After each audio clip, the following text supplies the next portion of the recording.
नमस्कार विद्यार्थी मित्रांनो, आज आपण गणितामधल्या काही बेसिक गोष्टी ज्या मूलभूत आपल्याला माहिती असणं आवश्यकच आहे, त्याच्याशिवाय गणितामध्ये आपल्याला चॅप्टर नुसार एंट्री करता येते.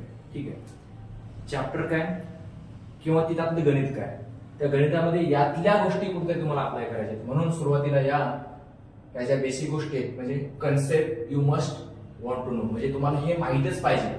त्याच्याशिवाय तुम्हाला चॅप्टर मध्ये जर घुसला, डायरेक्ट चॅप्टर मध्ये चालू केला तर तुम्ही त्या चॅप्टरच्या गणितानुसार वेगवेगळ्या क्लुप्त्या सूत्र वगैरे काहीतरी वापर सोडतात. त्याच्यानं गणित अवघड बनत जातं, सोपं होत नाही. कारण प्रत्येक गणित बघितलं, प्रॉब्लेम आला की परत एक सूत्र, परत एक या गोष्टी सगळ्या मिक्सर होऊन बसतात.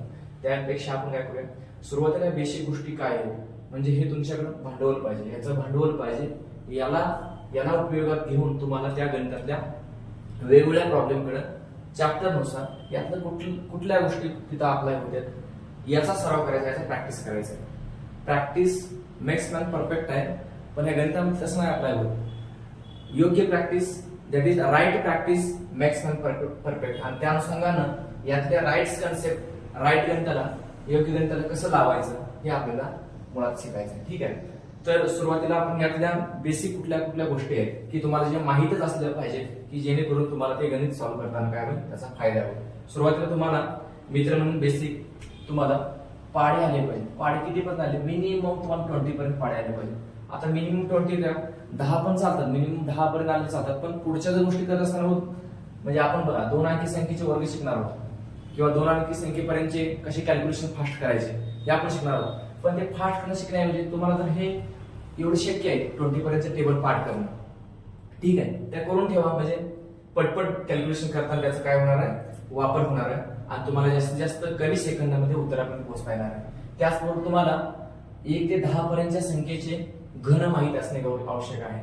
तिथपर्यंत ते पाठ ठेवायचे आणि बाकीचे अप टू 99 पर्यंतच्या संख्येचे घन कसे काढायचे मी तुम्हाला सांगणार आहे याच्यामध्ये. ठीक आहे, ते क्यूब करता येतात. घनाची जास्त वेळेस गरज बसणार, पण रिजनिंग मध्ये जिथं तुम्हाला सिरियल याच्यामध्ये ऑड मॅन आउट किंवा सहसंबंध संबंधामध्ये कुठे लागतात वगैरे याच्यामध्ये ह्या गोष्टी कामाला येतात. कारण 2 अंकी संख्येचे वर्ग बघणे, त्याची पट बघणे, निमपट करणे, दुप्पट करणे, तिप्पट करणे किंवा 2 अंकी संख्येची 2चा क्यूब, 4चा क्यूब, 15चा क्यूब, 20चा क्यूब या गोष्टी तर सहसंबंधामध्ये लागणार आहेत तुम्हाला रिजनिंग मध्ये किंवा नंबर सिस्टम मध्ये सुद्धा बेसिक कॅल्क्युलेशनला या गोष्टी लागणार आहेत. त्यामुळे सुरुवातीची एक गोष्ट मिनिमम तुम्हाला 20 पर्यंतचे टेबल आठवले पाहिजेत, पाठ असले पाहिजे, तोंडपाठ असले पाहिजेत आणि 10 पर्यंतचे क्यूब माहिती पाहिजे. जर तेवढे आले, तेवढे येतातच सगळ्यांना. जर ज्यांना येत नसेल त्यांनी ती एक गोष्ट करून घ्यायचं आणि त्याच्यानंतर गरज भासली तर आपल्याला थोड्याशा बघायचे. बघा, पहिल्या गोष्ट आपल्याला ही आपण बघितली. त्याच्यानंतर आपण लसावी आणि मसावी गोष्ट बघायची. लसावी काय असतो, मसावी काय असतो, ते कुठं वापरायचं, कोणत्या गणितामध्ये लसावीचा कन्सेप्टच्या आधारावरती गणित विचारलेला आहे, कोणत्या गणितामध्ये मसावीच्या आधारावरती गणित विचारले आहे. आपल्याला मसावी लसावी म्हणजे काय, लक्षात म्हणजे काय, म्हणजे लिस्ट LCM म्हणजे काय, लिस्ट कॉमन मल्टिपल म्हणजेच लसावी, दॅट इज लहानात लहान सामायिक पट. दिलेल्या संख्येची काय असते, लहानात लहान सामायिक काय असते, पट असते. लसावी म्हणतो, लिस्ट म्हणतो, पण तो अवयव काय असतो, मोठा असतो दिलेल्या संख्येपेक्षा. आणि इथे काय HCF म्हणजे हायएस्ट कॉमन फॅक्टर, म्हणजे मसावी म्हणतो पण तो मसावी दिलेल्या संख्येपेक्षा छोटा असतो. जसं की बघा दिलेल्या संख्या असतात 2 किंवा 3 किंवा 4, त्यांचा लसावी काढा म्हणतो. लसावी ही नेहमी काय, लसावीला दिलेल्या संख्येने काय असतो, भाग जातो कंप्लीट. म्हणजे लसावी मोठा असतो पण तो काय असतो, लिस्ट सामायिक पट असते. मसावी आपण हायएस्ट मोठ्यात मोठा सामायिक अवयव म्हणतो, that is highest common factor, म्हणजे मोठ्यात मोठा सामायिक अवयव. मसावी म्हणजे इथं मोठ्यात मोठा सामायिक फॅक्टर असतो पण तो छोटा असतो, म्हणजे त्या मसावीनं दिलेल्या संख्येला काय लागतो, भाग जातो. म्हणजे लक्षात येते का, लसावी म्हणजे लहानात लहान सामायिक पट असते पण तो लसावी दिलेल्या संख्येपेक्षा काय असतो, मोठा असतो. मसावी म्हणजे हायएस्ट कॉमन फॅक्टर असतो. फॅक्टर असतो म्हणजे त्या संख्येला त्या मोठ्या फॅक्टरने काय तो भाग जातो. म्हणजे इन जनरल लसावी इथं असतो मोठ्या लेवलला, म्हणजे दिलेल्या संख्येनं लसावीला भाग जातो आणि दिलेल्या संख्येला मसावीनं तुमचा कम्प्लीट भाग जातो. या थोड्या गोष्टी आहेत, आपण नंतर बघूया आपण लसावी मसाव कसा काढतात, त्याचं उपयोजन करतात. आणि त्याच्यानंतर बघा नंतर चलन एक महत्वाची गोष्ट आहे. व्यवहारामध्ये सगळ्याच गोष्टी बऱ्यापैकी चलनामध्ये असतात. एक तर त्याच्यामध्ये एखादी गोष्ट वाढल्यानंतर दुसरी गोष्ट वाढत असते, म्हणजेच काय असतं, समचलन असतं. समचलनाचं एक गोष्ट आहे. आर्यन कन्सेप्ट मध्ये आर्यन रेशो नावाचा एक कन्सेप्ट आहे. त्याच्यामध्ये समचलन कसं बदलतं, म्हणजेच कसं बघा, समचलनामध्ये काय म्हणजे वस्तू एका 2 वस्तू घ्यायच्या आहेत, त्याची समजा एखादी एक ठराविक प्राइस आहे. जर आपल्याला 4 वस्तू त्याच्यामध्ये खरेदी करायचे, समजा 2 वस्तूला 10 रुपये, 4 वस्तूला ऑटोमॅटिकली तुम्हाला 20 रुपये द्यायला लागणार. म्हणजे इथं समचलन आहे. वस्तू बदलल्या, वस्तू वाढल्या तर पैसे जास्त द्यायला लागणार, वस्तू कमी झाल्या तर पैसे कमी द्यायला लागणार. हे काय आहे, समचलन आहे. मग त्याला आर्यन रेशो कन्सेप्ट मध्ये आपल्याला घ्यायचं आहे. त्या पण आपण गोष्टी बघणार आहोत. आणि त्याच पद्धतीनं दुसरं चलन असतं व्यस्त चलन. बघा, समचलनाला आपण काय म्हणतो, डायरेक्टली प्रोपोर्शनल म्हणतो. PROPOR डायरेक्टली प्रोपोर्शनल म्हणजे समचलन. आणि व्यस्त चलन म्हणजेच काय, inversely proportional. INVERSL inversely proportional. PROPOR TION inversely proportional म्हणजे त्याच्यामध्ये आपण CPR कन्सेप्ट बघतो.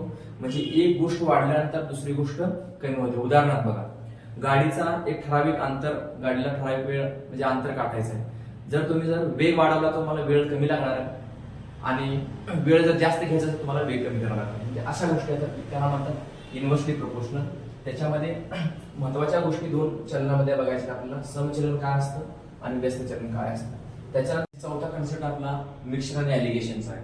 मिक्सचर आणि ॲलिगेशनचे संमिश्राचे प्रॉब्लेम आहेत. याच्यामध्ये तुम्हाला दुधामध्ये पाणी मिक्स करून देतात, किंवा तुम्हाला असं विचारतात की X किलो kg तांदूळ घेतला, त्याच्यामध्ये Y रुपये पर kg न तांदूळ आणला. हे दोन्ही मिक्स केल्यानंतर अल्टिमेट जे रिझल्ट आहे त्याचं फायनल जे आहे ते कुठल्या रेटने विकावं, म्हणजे एवढा % प्रॉफिट होईल, एवढा % तोटा होईल. लक्षात, म्हणजे 2 वेगवेगळ्या रेटचा गहू आहे किंवा तांदूळ आहे, तो मिक्स करायचा आहे एकमेकामध्ये.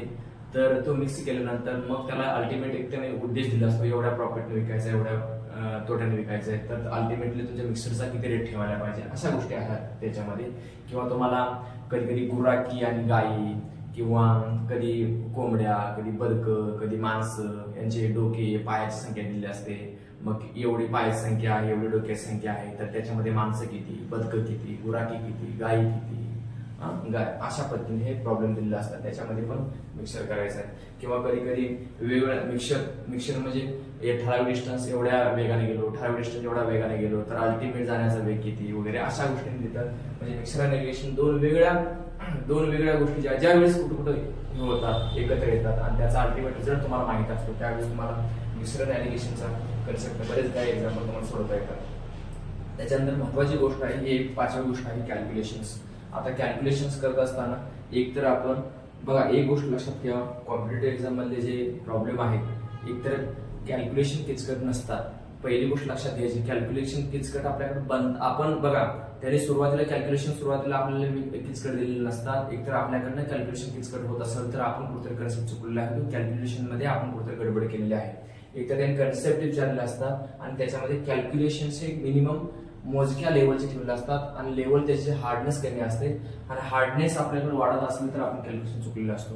म्हणजे कॅल्क्युलेशन करताना प्रिकॉशन्स काय घ्यायचे, एक तर आकडेमोड मिनिमम करायचे. आकडेमोड काय करायचे, मिनिमम करायचे, शक्यतो अवॉइडच करायचा, आणि केलं तरी सगळ्यात फास्ट करायचे. आणि केलं तरी सगळ्यात फास्ट करत असताना तुम्हाला तुमच्या गुणाकाराच्या, भागाकाराच्या, तुमच्या 1 ते 20 पर्यंतच्या टेबलच्या कन्सेप्ट किंवा ते टेबल पाठ असणे गरजेचं आहे. 1 ते 10 पर्यंतचे क्यूब माहिती असले पाहिजे. गुणाकाराच्या, भागाकाराच्या कन्सेप्ट एकदम क्लिअर पाहिजे. ऍडिशन करताना, सबस्ट्रॅक्शन करत असताना ते एखादा जो बाकी राहिला असतो तो मिक्स करणं न करणं, अशा गोष्टी राहतात, त्या राहू द्यायच्या. म्हणजे कॅल्क्युलेशन प्रॅक्टिसच होणार आहे. एकतर तुम्हाला कमीत कमी करायचं, केलं तर फास्ट करायचं आहे, आणि करताना जबरदस्त, सगळ्यात महत्वाचं म्हणजे अचूकता जबरदस्त ठेवायची. मग तुम्हाला गाडी फास्ट चालवायची, पण फास्ट चालवत असताना जर ऍक्सिडेंट होत असेल तर त्या गाडीचा, त्या फास्ट चालवण्याचा काय फायदा आहे नाही. त्याच्यासाठी तुम्हाला जर फास्ट जायचंच आहे, पण जाताना तुम्हाला सगळ्यात महत्वाची गोष्ट, सुरुवातीला थोडंसं मिनिमम कमी स्पीड ठेवा, पण अचूकतेवरती सगळ्यात जास्त जोर असला पाहिजे. स्पीड हळूहळू वाढणार आहे. कॅल्क्युलेशन जसं जसं तुमची ऍक्युरेसी येते, तुमचा जसं कॉन्फिडन्स वाढेल तशी अचूकता वाढणार. अचूकता वाढताना त्याचबरोबर तुमचा स्पीड पण वाढणार. पण सुरुवातीला तुमचा स्पीड कमी असला पाहिजे, अचूकतेवरती जास्त जोर असणार पण शेवटपर्यंत अचूकतेवर जोर असणार पण स्पीड हळूहळू वाढवत न्यायचा आहे. मग त्याच्या कॅल्क्युलेशन करत असताना एक 4-5 गोष्टी आहेत त्याच्यामध्ये.